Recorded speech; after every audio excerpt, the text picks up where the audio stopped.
Hollywood is changing. Netflix released its original series, House of Cards, a few weeks ago, all online. It enables viewers to watch at their own pace, whether that be marathon style, all in one sitting, or just catching an episode here and there. Fan favorite, Arrested Development took note. It will now release all 14 of its 4-season episodes on Netflix this May. It's a move that could revolutionize the way we consume media forever. Joining me right now, one of the men behind that decision, Brian Grazer, famed Hollywood producer and co-chairman of Imagine Entertainment. So good to have you here. Thanks for having me. I'm glad to be here. So why release a show all at once? What's the upside? Well, I think that people, we've learned that particularly kids, they like to binge watch. They like to watch everything at once.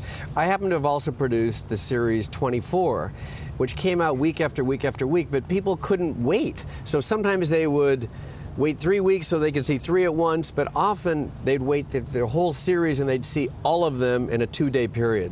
So it's just a viewing habit that people want to move quickly, they want to digest quickly, and so consumers love it. Does it create more buzz, do you think, for a show? I think it has more impact on it for a show, so probably more buzz. Hey, Brian, let me take you back to the beginning, because I love you, but I hate you. You're brighter, more charming, more handsome. I don't know. Wealthy. He's got hair. He's got hair. And we were sitting in school about the same time, and we were both dreaming of the same thing: the perfect woman. And here she is. But you end up creating a mega movie mogul industry out of the same dream and Splash, and I end up getting kicked out of class. How does it how do you go from imagination, from a vision, from a dream, into telling the story and making it so emotionally connected to so many people? Is that the art? Well, yeah, it is the art. I mean, living inside any narrative that connects to you emotionally there are usually universal themes. So even though Splash was, as you said, it was about our perfect dream, what I did with Splash is I wrote a story about what would be my perfect woman. Then I superimposed a mythological creature on top of that, or a symbol on top of that, was a mermaid, to heighten it and bring a fantasy element to it. But underneath it was really just our dream. So by doing the movie Splash about a mermaid, really what I was doing is just telling a love story and connecting people in a universal way to their fantasy, which is to be in love. I mean, that's the real art here. I mean, to be able to somehow connect with people, connect with viewers, to have that hit show or that hit movie, not easy.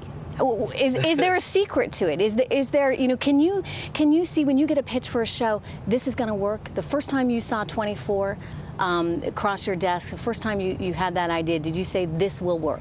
Well, you don't, no. You don't do it that way. But I mean, what you have to do, I think, is have to be kind of looking at yourself in the mirror all the time and calmly understanding inner truths. Is this subject, is 24, is the thing that you're doing going to reach people emotionally? Yeah. Is there an emotional truth? Well, let's talk about one show that has reached a lot of people, a big fan base, Arrested Development. It was canceled from network TV, of course, but it's found a whole other home online. How has this different online platform changed your creative decisions in order to make shows that are going to be just for an online audience? Well, I think a lot of people are going to do this right now. I think Netflix is going to become very popular with this, where they have House of Cards, they're going to have Arrested Development, where you can binge watch all the shows at once. I think other platforms are going to get excited about that, but it's all built on original programming. Somebody has to actually sit at a desk, write a story, and produce a show. And things have to connect. I mean, I always would say I'm in the feelings business. So unless I'm producing a feeling, I don't think anything is really being communicated. And I'm not saying anything so original. I mean, Walt Disney started with an animated character that then became now one of the largest content companies in the world that Bob Iger is controlling right now, or is the chairman of. And it's just, it starts that way. Brian, fast forward, let's go. We're talking about art, and I think content was king, and a few of the great companies like you have turned it into content being the palace, because you have so many doors and entries now. So fast forward to the money side of this. You used to have theatrical distribution, which you'd go and make a movie, and you had to make a deal with the studio, and the studio was hoping that it would get great reviews. And and through all of its different distribution mechanisms, it would make some money. That $10 billion is now matched easily with cable, with online, with the onset of Hulu and Showtime and HBO, with the onset of every kind of streaming on PDA. You have manifold more economic vehicles in which to put that availability, which seems that it makes your business dramatically, exponentially greater than it's ever been. Is that what's happening? Well, I think so. I mean, the artists themselves that are making the shows or movies, they're catching up to that. There are probably 40 different platforms for television right now. But ultimately, they need original stories that reach you. But for myself, you know, I started with Arrested Development, for example. It was a television series that went 3 years and now is being reawakened because we've seen that binge viewing is highly valuable. And so Netflix is going to release it. Are you going to make a movie of it? We will make a movie of it. So it is a series for Fox that'll now be for Netflix, and now we're going to make a movie for Fox. I also produced a movie called Friday Night Lights. Friday Night Lights was born out of me being cut from high school football to then reading a book called Friday Night Lights written by Buzz Bissinger, turning that into a movie, then into a TV series, then to a series for NBC. Then it had to be, the financing had to be augmented by DirecTV, and now we're making a movie based on the series. Wow. Another example. So it's just an interesting life cycle for... It's going full circle. Yes. And with Jay-Z, what's happening? Well, Jay-Z, I met Jay-Z on American Gangster, and he created an album for us. And then we've had further contact, and he said, I think I want to create a Made in America concert. There would be a 2-day concert, 30 bands that would be in Philadelphia.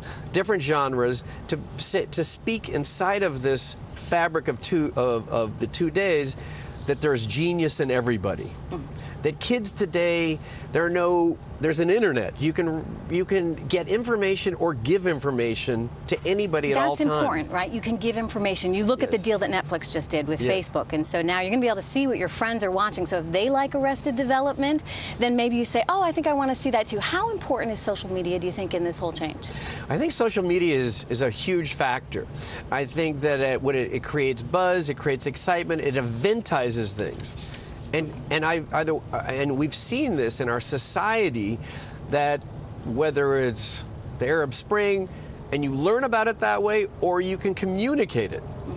I mean, actually, that leads me to, I'm going to make a movie about James Brown. James Brown, actually, the President of the United States at that time said, if you can stop a riot, you can start a riot. So things work in all fashions. And now you bring that forth to today. Social media is gigantically powerful. It's a gigantically powerful tool to ignite events. I'm curious, you produced last year's Oscars. I did. What did you think of this year's? I loved it. Good answer, good answer. No, really. Those. I like the Oscars. I like the celebration of the Oscars. You know, you and director Ron Howard have been creative partners at Imagine Entertainment, conquering television movies for years. You mentioned you gave us a few tips there in terms of what's next. What are you most excited about right now? I mean, the Arrested Development movie, the Brown movie. What's really got you juiced? Well, look, speaking to what we're talking about, I care about movies that affect our culture. So anytime that I can make a movie that's entertaining, communicates from a truthful place, and can affect the culture, that excites me. 8 Mile did that at one time. I've had movies that have done that.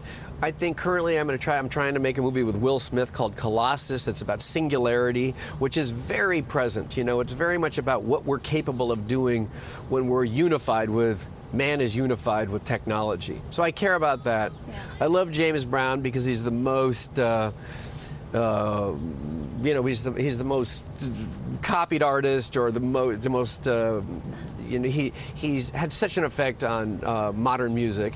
You know, whether it's Prince or Jay-Z or Kanye West, they've all paid attention to James Brown. There's a lot of movies that I'm excited about making right now. I'm going to make the movie Inferno that Dan Brown wrote. I produced the Da Vinci Code, so it'll be the 4th one of those. Brian, quick question. The intersection of, you take young kids who are into gaming. right? Special Ops 2, Special Ops 3, Special Ops 4. It's another world. Riot Games, the League of Legends is just a phenomenon. You take gaming and animation as it moves into theatrically to the business. Are you focusing on those pieces moving within your empire also? I'm aware of the synergy between gaming and animation, but I'm not currently doing anything with it right this minute.